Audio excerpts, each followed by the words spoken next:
Welcome back. Time now for the Financial Week. Newly minted president of the private sector organization of Jamaica, Patrick Hylton, says improving access to financing and expanding the use of technology are central to his agenda for driving business growth.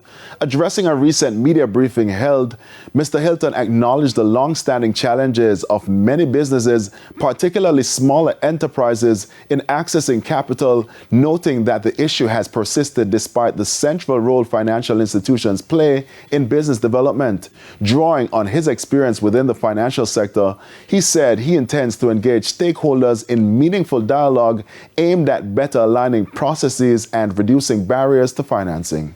Right, and I'm hoping to engage in a meaningful dialogue, right, on behalf of our members, particularly the smaller members who have, who tend to have the bigger challenges where that is concerned, to see if we can bridge some of those gaps, right, to see if we can create an alignment around, processes and things that we can put in place to facilitate, greater access to financial resources. Technology, he emphasized, must be treated as a core growth enabler. He added that digital tools allow Jamaican businesses to overcome constraints related to size, geography, and cost, making it easier to compete regionally and globally. The world, ladies and gentlemen, to put it in a very, focused context, must become our oyster. And we must become one of its valued pearls. Right? We have that responsibility.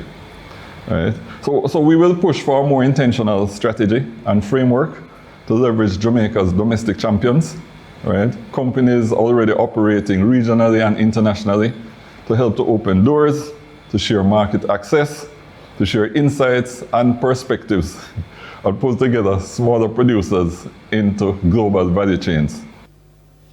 The PSOJ president pointed to the need for businesses to scale in order to grow. The JSE index advanced by 621 points, while the junior market index advanced by 25 points. The winners include Jamaica Public Service Company 9.5%, Sagicor Real Estate X Fund, Caribbean Flavors and Fragrances, G West Corporation Ordinary Shares, Regency Petroleum Co.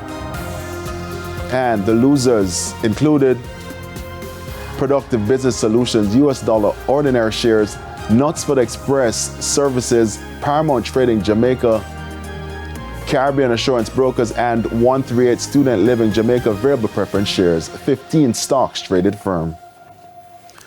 Foreign exchange trading ended with banks and cambios selling the American dollar for an average $157.54.